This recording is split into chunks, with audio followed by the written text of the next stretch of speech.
Hello everyone, welcome to a new video. आपका एक नई वीडियो में स्वागत है। आज हम जेबीटी मेवात कैडर का जो पेपर हुआ था 2024 में, उसके क्वेश्चन पेपर का इंग्लिश और हिंदी का जो पोर्शन है उसे डिस्कस करेंगे। और इससे पहले अगर आपने अभी तक चैनल को सब्सक्राइब नहीं किया है तो प्लीज़ चैनल को सब्सक्राइब कर लें ताकि आने वाले वीडियोज़ का नोटिफिकेशन आपको मिल सके। तो हरियाणा में जेबीटी या पीआरटी पोस्ट के लिए ये फर्स्ट टाइम ही पेपर हुआ है, तो आने वाली वैकेंसीज़ में आपको इस क्वेश्चन पेपर से बहुत हेल्प मिलेगी अपनी प्रिपरेशन को अच्छे तरीके से करने के लिए। तो चलिए देख लेते हैं कि इंग्लिश और हिंदी के पोर्शन में जो क्वेश्चंस हैं वो किस टाइप से आए थे, ताकि आपको अपनी तैयारी को मजबूत करने में हेल्प मिल सके।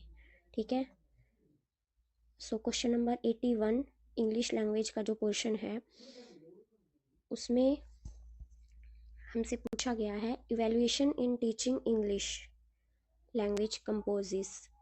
तो इसका जो आंसर है करेक्ट वो रहेगा आंसर सी।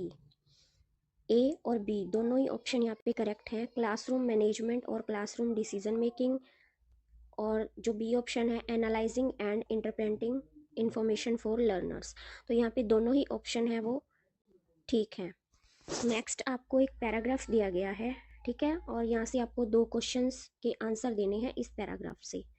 ठीक है जी, तो ये पैराग्राफ आपको रीड करके उसी में से क्वेश्चन के आंसर देने हैं। Question number 82, no time to turn at beauty's glance and watch her feet how they can dance. यहाँ पे आपसे पूछा गया है फिगर ऑफ स्पीच क्या है इस लाइन के अंदर। तो जो करेक्ट आंसर रहेगा हमारा पर्सोनिफिकेशन, जिसे हिंदी में हम कहते हैं मानवीकरण अलंकार, जिसके अंदर हमें नेचर के बारे में कुछ जानकारी मिलती है, जिससे वहाँ पे आप पर्सोनिफिकेशन फिगर ऑफ स्पीच का यूज़ करते हैं। तो यहाँ पे करेक्ट आंसर रहेगा ऑप्शन नंबर ए। नेक्स्ट क्वेश्चन देख लेते हैं, क्वेश्चन नंबर 83। क्वेश्चन नंबर 83 में meaning of the word woods in this context. यहाँ पे जो वर्ड दिया गया है वुड्स, ठीक है, no time to see when woods we pass. तो वुड्स का यहाँ पे क्या मीनिंग है, करेक्ट आंसर रहेगा हमारा फॉरेस्ट। वुड्स मीन फॉरेस्ट यहाँ पे मीनिंग रहेगा इस पैराग्राफ के अंदर।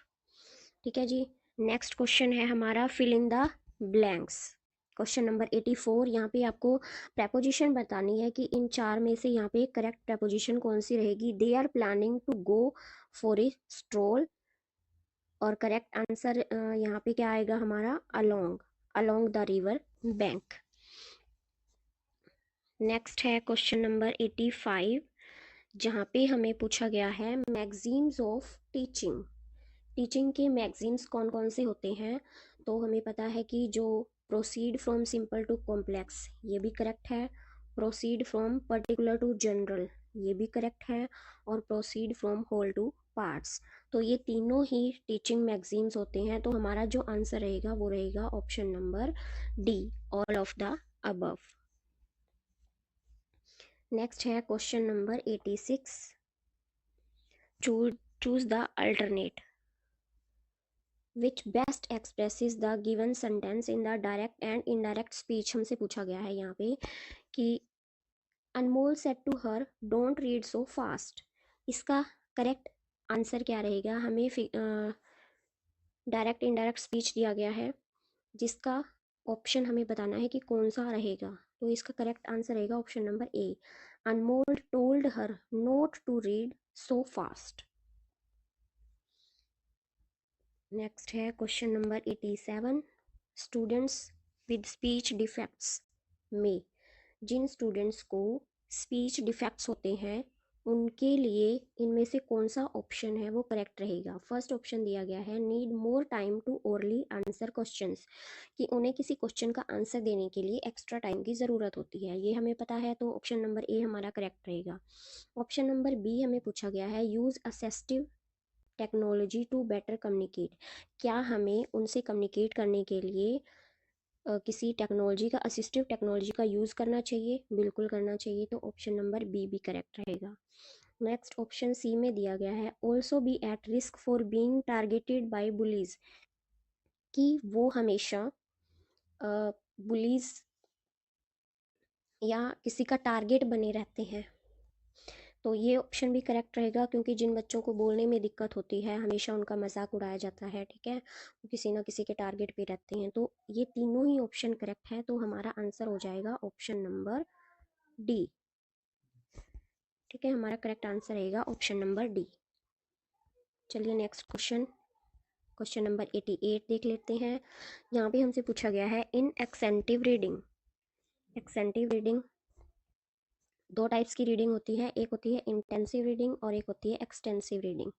ठीक है, ये दोनों आपको अच्छे से पता होंगी जब आपने जेबीटी किया होगा या डीएलएड, जो भी आपके स्टेट में बोला जाता है उसी के हिसाब से। तो इन दोनों के अंदर जो जो इनकी क्वालिटीज़ होती हैं, इनकी स्पेसिफिकेशन होती है, वो हमें पता है कि इंटेंसिव रीडिंग क्या है, एक्सटेंसिव रीडिंग क्या है। और जिनको नहीं पता तो मैं आपको बता देती हूँ कि इंटेंसिव रीडिंग का मतलब होता है जब हम डीपली हर एक वर्ड को मीनिंग के साथ पढ़ते हैं, उसका डीप मीनिंग जब हम जानते हैं, तो वो होती है इंटेंसिव रीडिंग। और एक्सटेंसिव रीडिंग होता है जब हम किसी भी पैराग्राफ को या किसी लेसन को जब हम ओवरऑल ऊपरी ऊपरी तरीके से जब हम उसको रीड आउट कर लेते हैं कि उसका मेन मोटा मोटा जो मीनिंग है वो ग्रैब कर लेते हैं, तो उसे बोलते हैं हम एक्सटेंसिव रीडिंग। ठीक है, तो यहाँ पे हमसे पूछा गया है कि जो एक्सटेंसिव रीडिंग होती है उसके बारे में ये ऑप्शन दिए गए हैं, तो क्या ये ऑप्शन ठीक है या गलत है, ये हमें बताना है। ऑप्शन ए में हमसे कहा गया है the aim is only to grasp the meaning of what is read, कि हमारा जो एम है सिर्फ जो मीनिंग है उसको ग्रास्प करना है। Second, the help of the teacher is maximum, यहाँ पे जो टीचर की हेल्प है वो मैक्सिमम होती है। Option C, words phrases and expressions are not studied in detail, यहाँ पे जो वर्ड्स हैं, फ्रेजेस हैं और एक्सप्रेशंस हैं उनको हम डिटेल में स्टडी नहीं करते। ठीक है जी, तो यहाँ पे जो हमारा आंसर रहेगा वो रहेगा option number D. Option A भी ठीक है कि हमारा जो एम होता है वो सिर्फ मीनिंग को रीड आउट करना है। दूसरा, यहाँ पे टीचर हमारी हेल्प करते हैं। और तीसरा, यहाँ पे हम जो वर्ड्स या फ्रेजेस या एक्सप्रेशन है उन पे डीपली स्टडी नहीं करते। ठीक है, तो हमारा आंसर रहेगा ऑप्शन नंबर डी। नेक्स्ट है question number 89, measures to improve handwriting is.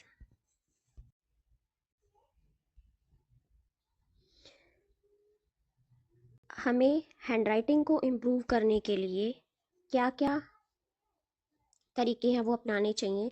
Option A में दिया है यूजिंग द ट्रांसक्रिप्शन नोटबुक्स, हमें ट्रांसक्रिप्शन नोटबुक यूज़ करनी चाहिए, बिल्कुल करनी चाहिए।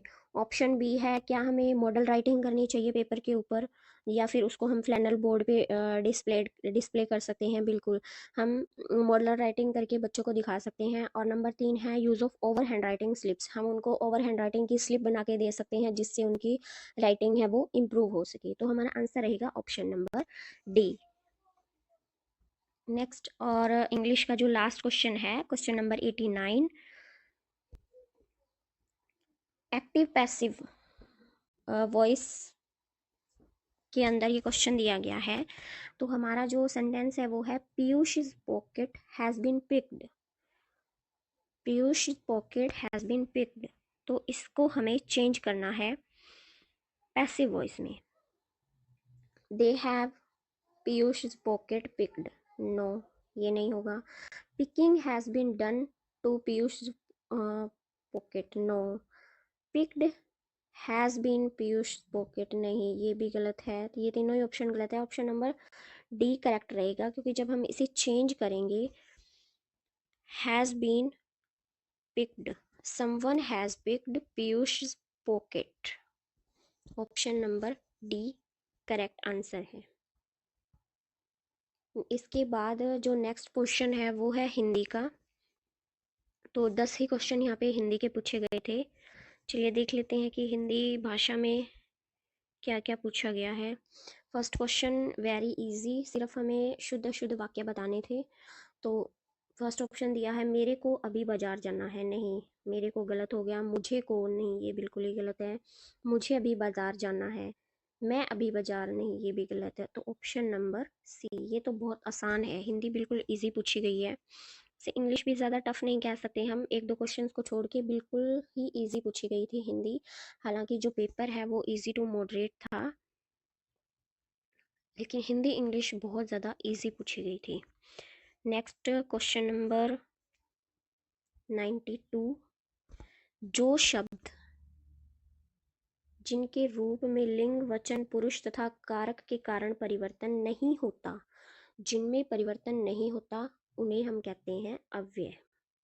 ये भी बिल्कुल इजी प्रश्न था। Question number 93। कारक कुल कितने प्रकार के होते हैं? तो कारक हमें पता है 8 प्रकार के होते हैं। कर्ता ने कर्म को करण से, ये तो हम 6th 7th क्लास से ही पढ़ते आ रहे हैं, तो ये तो बहुत आसान ही क्वेश्चन पूछ लिया। नेक्स्ट हमें दिया है क्वेश्चन नंबर 94। ने का प्रयोग किस कालिक वाक्य में होता है?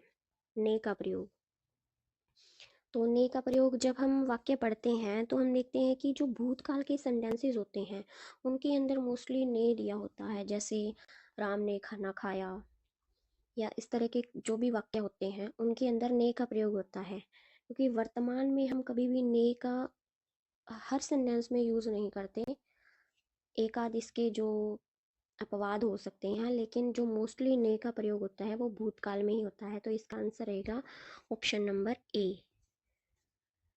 Next question number 95।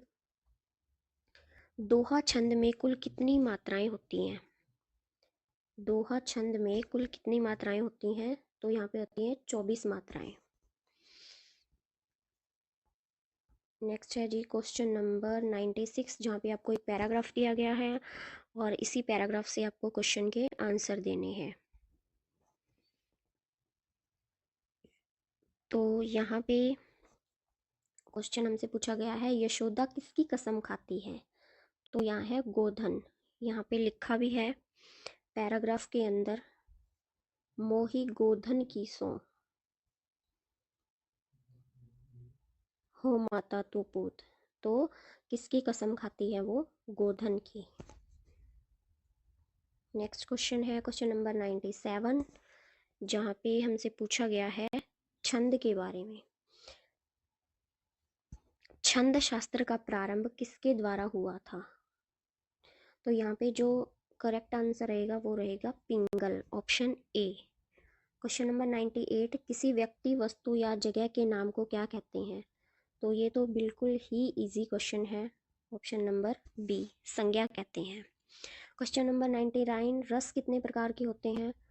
तो यहाँ पे इस क्वेश्चन के अंदर कई डाउट हैं, कुछ 9 बता रहे हैं, कुछ 8 बता रहे हैं, लेकिन जो आंसर की है उसके अंदर इसका ऑप्शन डी ही दिया गया है, उपयुक्त में से कोई नहीं। और last but not the least, 100 number question. शब्दों के आदि में लगकर, आदि मतलब आरंभ में, शुरू में लगकर उनके अर्थ की विशेषता लाने या उनके अर्थ को सर्वथा बदल देने वाले शब्दांश क्या होते हैं? तो हमें पता है कि ये होते हैं उपसर्ग, ऑप्शन नंबर ए रहेगा करेक्ट आंसर यहाँ पे। ठीक है, तो ये थे हमारे इंग्लिश और हिंदी के 20 क्वेश्चंस जिनको आज हमने किया है। और अगर आपको ये वीडियो पसंद आता है तो आप कमेंट कर सकते हैं, मैं आपको जो बाकी के 80 क्वेश्चंस हैं उनको भी एनालाइज करवा दूँगी, ताकि आपको अपनी प्रिपरेशन अच्छे तरीके से करने का मौका मिल सके और आने वाली वैकेंसीज़ के लिए आप भरपूर तैयारी कर सके। क्योंकि जब ये एग्ज़ाम हुआ था उस टाइम कैंडिडेट्स को कोई भी आइडिया नहीं था कि हमें जो पेपर देना है उसमें किस तरह का पैटर्न रहेगा। हालांकि एचएसएससी ने एक दिया था, क्या कह सकते हैं, ब्लूप्रिंट, जिसमें उन्होंने मार्क्स बताए थे, लेकिन ये कैंडिडेट्स के माइंड में जो पिक्चर बनी हुई थी कि जिस टाइप का पेपर आएगा, ये उससे बिल्कुल डिफरेंट पेपर था। क्योंकि यहाँ पे मैथ्स तो बिल्कुल नाम मात्र ही पूछा गया था, मोस्टली आपको साइकोलॉजी रिलेटेड कंटेंट ही देखने को मिला था, उसके संबंधित ही क्वेश्चंस ज़्यादा थे इसमें। तो अभी आपके पास एक बेस है, एक पेपर है, जिसको देख के आप अपनी तैयारी अच्छे से कर सकते हैं। और आने वाले टाइम में पीआरटी की वैकेंसीज आने के काफ़ी चांसेस हैं। तो आप अपना ये हिंदी इंग्लिश का पोर्शन अच्छे से तैयारी करके ये वीडियो देखकर आप कमेंट कर सकते हैं, और बाकी का जो पेपर है वो भी मैं आपको इसके साथ साथ कंप्लीट करवा दूँगी। तो अगर आपने अभी चैनल को सब्सक्राइब नहीं किया है तो चैनल को सब्सक्राइब करें। अगर ये वीडियो किसी के लिए इन्फॉर्मेटिव है तो आप उनको शेयर कर सकते हैं, और नेक्स्ट वीडियो के लिए आप मुझे कमेंट कर सकते हैं। Thanks for watching this video.